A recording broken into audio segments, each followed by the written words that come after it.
What's up, Lazy Dog fam? Hope everybody out there is having an awesome day. Today we're going to be talking about the varieties we picked to grow in 2022, or at least for the warm season, for spring and through the summer.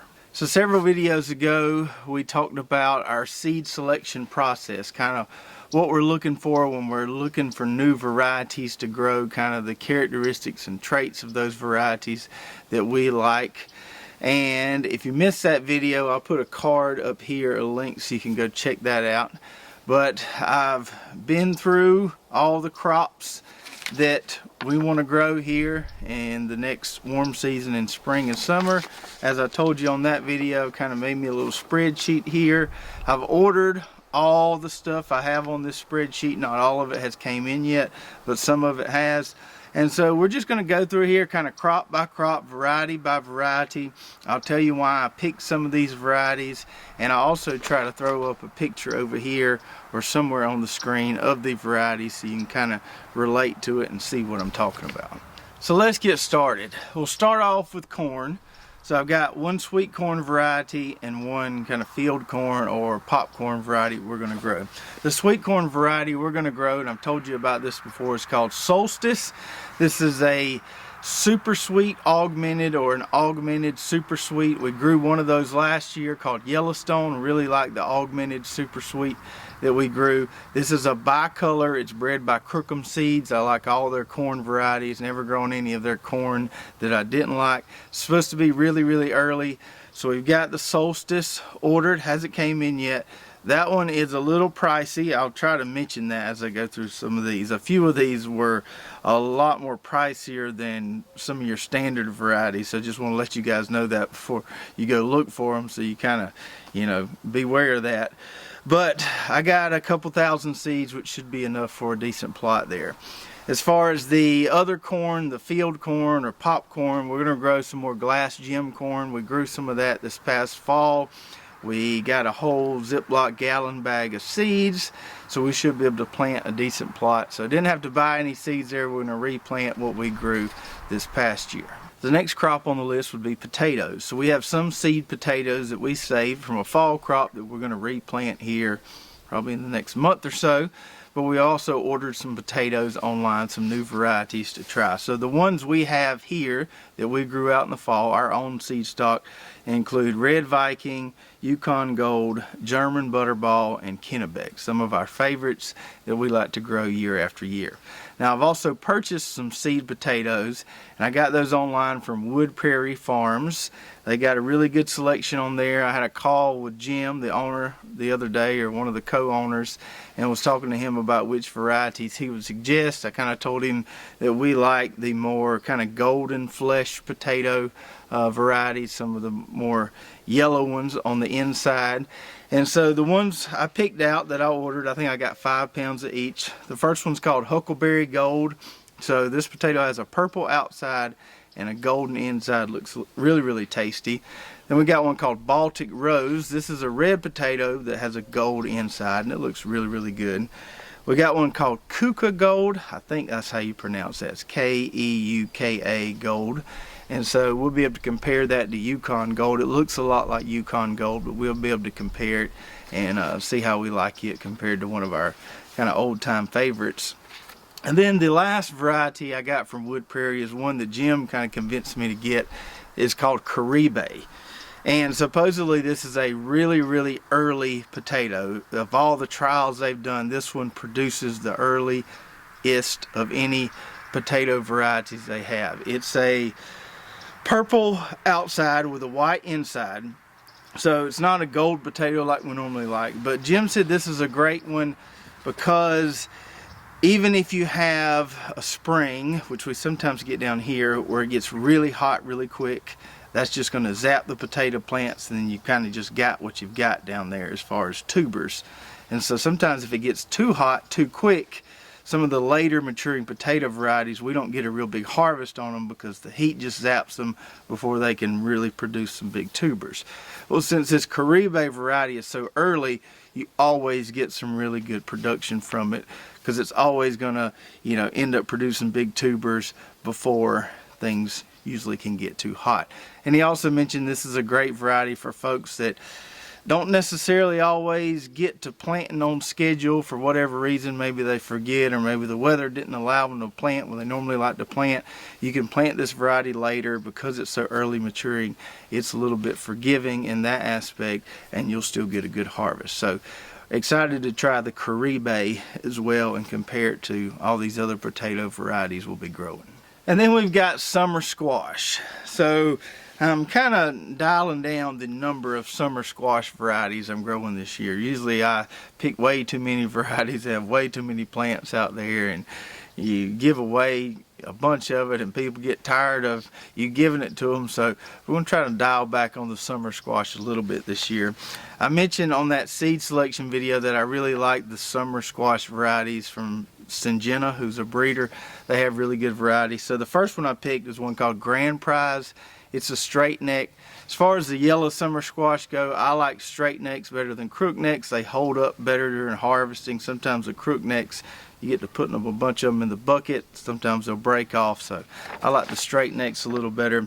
So we got GRANDPRIZE, which is really disease resistant. It's resistant to zucchini yellow mosaic virus, powdery mildew, watermelon mosaic virus, papaya ring spot virus. Really disease resistant variety there. And I think that's going to be my second. We do a couple summer squash plantings here, one in early spring and one kind of late spring. That's probably going to be my late spring planting just because it's so disease resistant and it should be able to hold up as those temperatures start to warm in early summer there. The next one we have is a variety we grew last year. It's a costata romanesca type zucchini. It's a hybrid from Johnny's called PANTHEON. I really liked it last year. I like the texture and flavor of it, so we're going to grow that one again.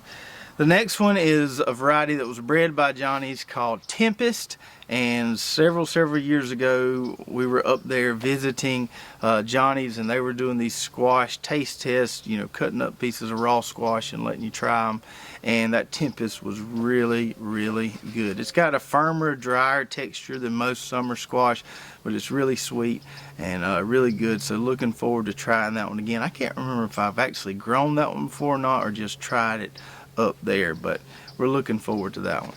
And then the last summer squash variety on the list, and this will probably be the first one I plant as soon as we can in spring, is one called Enterprise. This is another yellow straight neck variety. This is one that's bred by Syngenta as well. I actually got the seeds for this one from Seeds and Such, but there were several places online that had this variety. So we'll plant this one early in spring when the disease and bug pressure is not that heavy, and then once those plants are kind of toast, we'll pull those up and then plant some of the Enterprise squash somewhere else because they're a little more vigorous and disease resistant. And then we've got cucumbers. So as far as cucumbers go, I wanted to pick one pickling variety and one slicing variety. Really like what we saw out of the SUPREMO pickling variety last year, and I still have some seeds in the fridge because I think I bought somewhat of a bulk pack of those last year.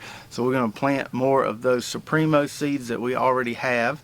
Didn't have to buy those. And then as far as the slicing variety, I went to get a variety called Olympian from Johnny's. That's been kind of one of my favorite slicing varieties over the years. They make some really kind of perfect looking fruits there, but evidently Olympian is no longer made. I guess the breeders, whoever they were, decided not to breed it anymore. So then I got to looking around for suitable replacements, and I settled on this variety called CORINTO. And I've heard a lot about CORINTO in a few of the market farming groups I'm in on Facebook.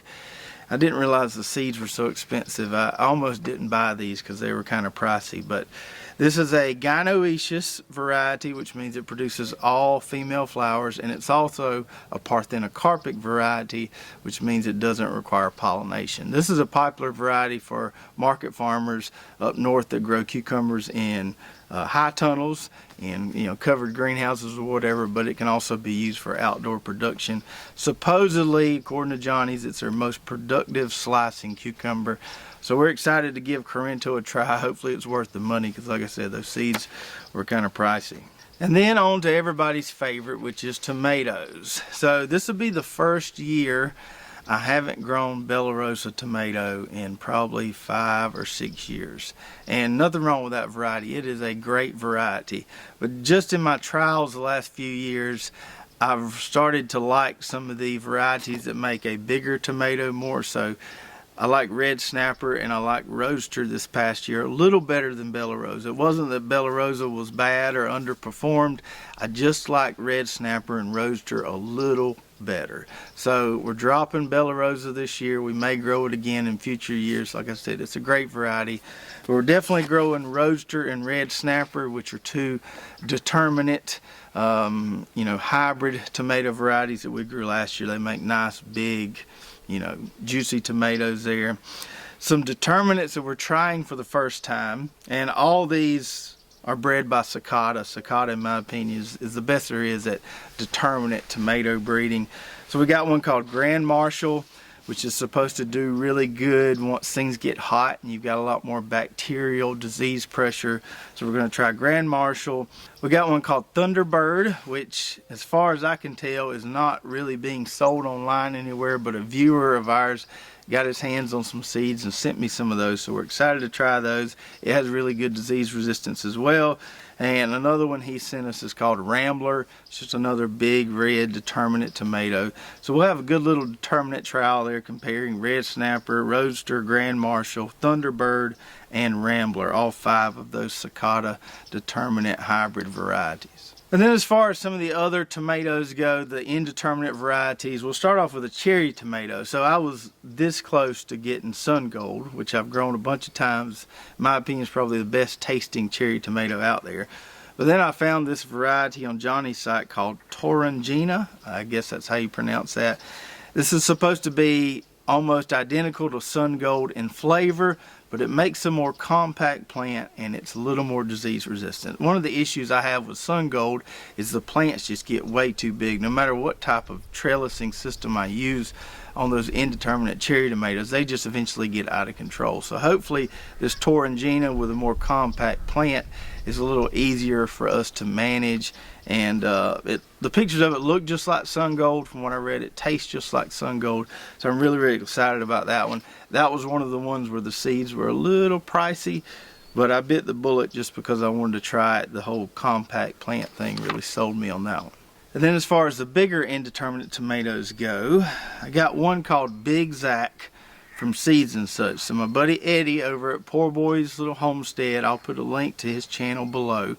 He has challenged me to a big tomato competition, and we thought it would only be fair if we were doing it with the same 2 varieties. So we decided to do it with Big Zack and Kellogg's Breakfast. And I got to thinking about it and I was like, why don't we just extend this competition to our viewers as well? So what we're going to do is, any of you out there can grow either of these 2 varieties, Big Zack or Kellogg's Breakfast, and you can take pictures of them as they're growing. Use the hashtag BigMater, and then we'll be able to see who all's participating in the competition.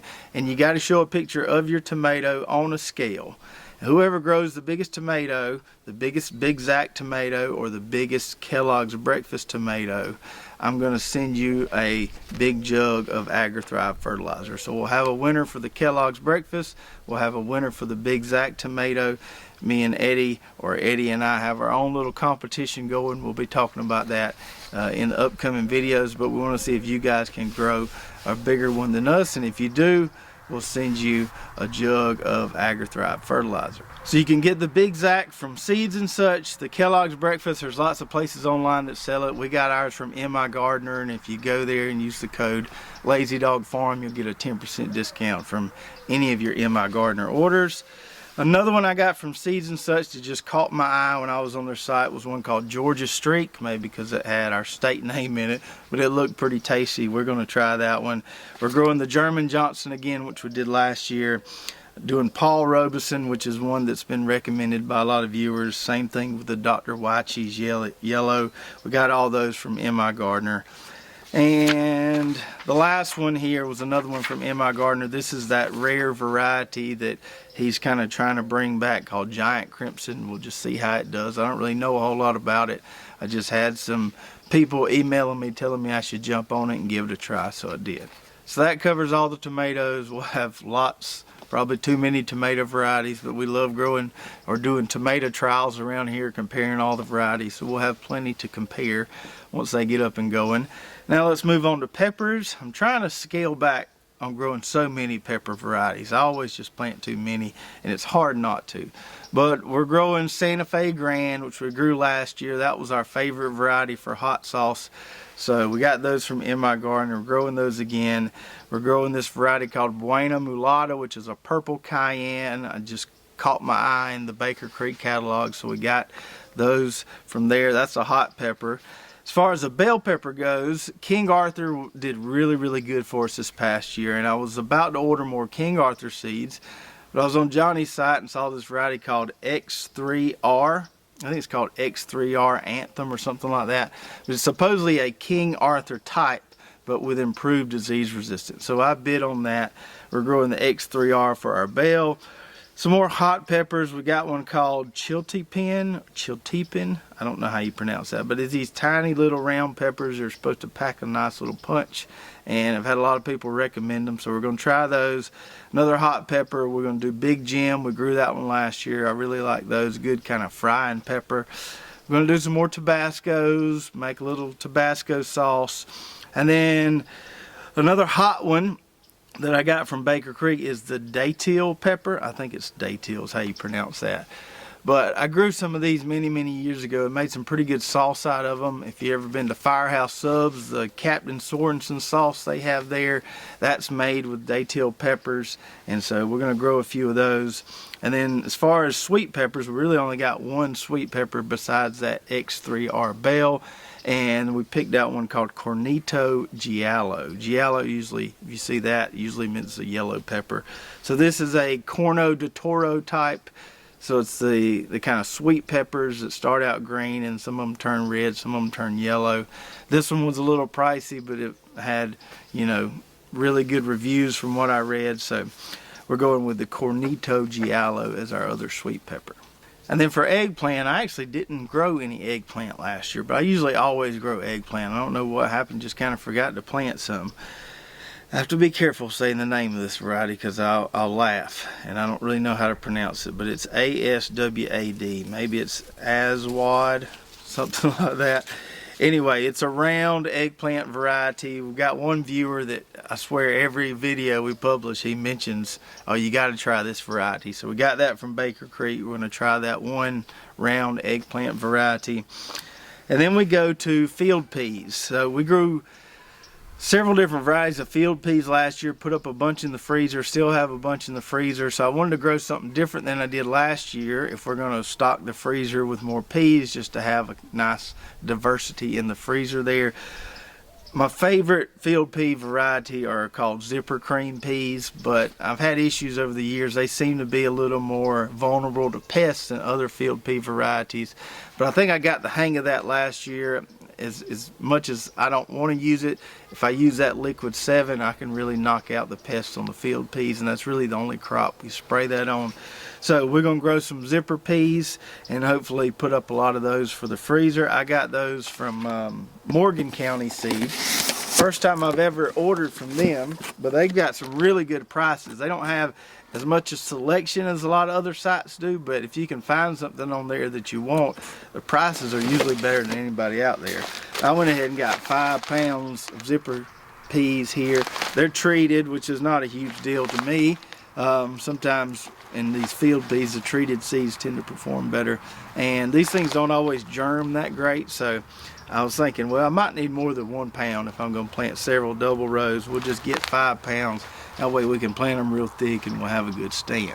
And then kind of along the same lines as the field peas, for beans, we're going to grow a climbing bean. I'm really kind of done with bush beans. Not saying I won't ever grow any kind of bush style bean anymore, but I really like the climbing ones. They're so much easier to pick. So we're going to grow one that I wanted to grow last year but couldn't find seeds, and that's called King of Garden-Lima. It's a green climbing lima bean. I got those from Morgan County as well. That's some of the ones that have came in so far. I think I got a pound of those. They were pretty cheap. We're probably going to end up growing those on some of the Hortanova netting trellis, because I think I'm going to do cucumbers on my big arch trellis. But anyway, we're going to try to grow a decent amount of those, hopefully put up some of those green limas in the freezer. We have the Christmas limas, or the speckled limas, in the freezer. Still have some of those, but it'd be nice to have some green limas in the freezer as well. Have a nice diversity of beans and peas in the freezer we can choose from any particular night. And then one more legume would be the English peas. We grew PLS 595 this past fall. I'm going to plant one more round, hopefully put up a few more bags in the freezer. We got 9 bags from the fall crop, so I'm going to plant those as soon as they come in. I've got them ordered from Johnny's. As soon as they get here, I'm probably going to go ahead and plant a spring crop of those, get them in the ground, hopefully get them up and germinated, and get them grown out before it gets too hot around here. So we're going to plant the PLS 595 again because we like that variety so much. One more legume, peanuts. We tried some peanuts last year, just couldn't get them to germinate. So we're going to try peanuts again, because why not? Well, a lot of people ask about growing peanuts. I've never successfully grown peanuts, but I'm willing to keep trying until we get it right. So I ordered this variety from Morgan County as well. Now, I didn't know that they weren't shelled, so I'm probably going to have to get the kids to shell these for me. But this is a variety called Virginia Jumbo. I think 5 pounds of these was like 15 bucks, so they weren't that pricey. And hopefully we can plant at least one, maybe a couple double rows. We'll see how much seed we end up with after these are shelled. But we're going to give peanuts another go. I think it'd be neat to grow our own peanuts. We've just never done it. And the next crop on the list would be one of our favorites around here, and that's watermelon. So we're not big cantaloupe fans around here. I like the canary melons a little bit, but I'm really the only one that likes them. So we're just going to grow watermelons this year. I had some decent success with seedless watermelons last year, and so I want to do another seedless variety. But the kids seem to like the orange watermelons a lot, and I kind of like the orange watermelons a lot. So I found a variety from Johnny's called Orange Crisp. It's a seedless watermelon. Seedless watermelon seeds are kind of pricey, so I just got enough to plant a row or 2 of those. We're going to use for the pollinizer on those, because when you plant seedless watermelons you have to have a pollinizer. We're going to use a variety called TENDERSWEET Orange as a pollinizer. I got that from Morgan County Seeds as well. These were really cheap. A quarter pound was $7, and I said, well, I'll go ahead and get plenty of these, that way I'll have them. So we'll plant the TENDERSWEET seeded variety amongst the seedless varieties. So we'll have some seeded orange watermelons and the seedless orange watermelons, hopefully. And then the last watermelon variety, which I'll plant probably, I'll succession plant this one probably, it's called Alibaba. One of our viewers named Alan, he's been emailing me just talking about this watermelon variety, how great it is, and so I finally told him, okay, I'll give it a try.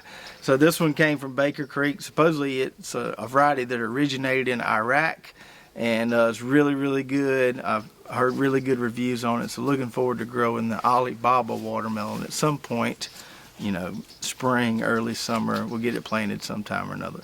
And then we've got pumpkins. We love growing pumpkins around here. Now this is probably not for fall. If we try fall pumpkins again, this is going to be for a spring or early summer crop. So we're going to grow the MUSQUEE de Provence, which I think I'm saying that right, also known as the fairy tale pumpkin.